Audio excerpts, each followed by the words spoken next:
Hello, and welcome to this podcast.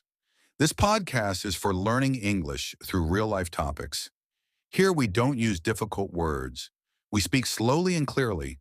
You will listen, understand, and learn English in a natural way. We talk about daily life, feelings, problems, and real situations. Relax, listen carefully, and learn English step by step. Let's begin. Title: Life is heavy sometimes, and that's okay. Hello and welcome back. If you're listening to this right now, maybe you're tired, maybe your mind feels full, or maybe you just needed a quiet voice to sit with you for a while. Today I want to talk about real life, not the perfect version we see online, but the everyday life, the pressure, the noise, the expectations, and the feeling that you always need to be strong. Part 1. The pressure of everyday life.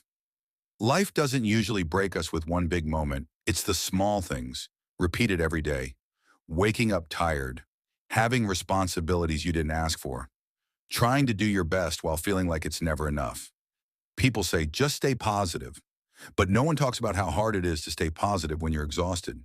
Sometimes the pressure comes from work, sometimes from school, sometimes from family, and sometimes it comes from ourselves. We expect too much.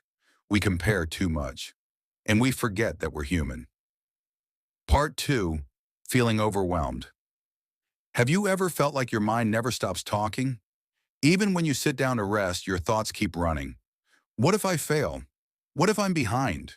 What if everyone else is doing better than me? That feeling is called mental overload. And it doesn't mean you're weak. It means you've been carrying too much for too long. We live in a fast world. Everything wants our attention. Notifications, messages, expectations. And somewhere in all this noise, we forget to check in with ourselves. Part 3. You don't have to be strong all the time. Let me say this clearly. You do not have to be strong every single day. Being strong doesn't mean never feeling tired. It doesn't mean never crying, and it definitely doesn't mean pretending you're okay when you're not. Real strength is honesty, admitting that something is heavy, admitting that you need rest. Some days just getting out of bed is already an achievement, and that's enough. Part 4. The fear of falling behind. One of the biggest silent pressures is this feeling: I'm running out of time. You see others moving forward, achieving, growing, succeeding, and you start to wonder, what am I doing wrong? But here's the truth no one tells you. Everyone has their own timeline. Some people bloom early, some bloom quietly, some bloom later. And stronger. You are not late. You are not slow. You are learning. Part 5. Small things that help. I won't tell you to change your life overnight. That's unrealistic. But small things matter. Taking a deep breath before reacting. Drinking water when you forget to. Stepping away from your phone for a few minutes. Allowing yourself to rest without guilt.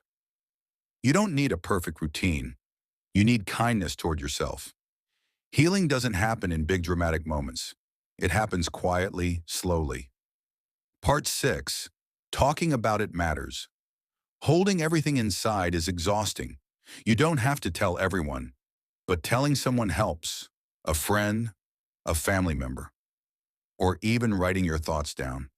Your feelings don't disappear just because you ignore them. They wait, and you deserve to be heard, even by yourself. Part 7. Life is not a race. If you're listening to this and feeling behind, please remember, life is not a competition. You're not racing anyone. You're allowed to pause. You're allowed to change direction. You're allowed to rest. Progress doesn't always look loud. Sometimes progress is surviving a hard day and still choosing to continue. Closing. If today was heavy for you, I hope this episode made you feel a little less alone. You're doing better than you think, even if no one says it out loud. Take care of yourself.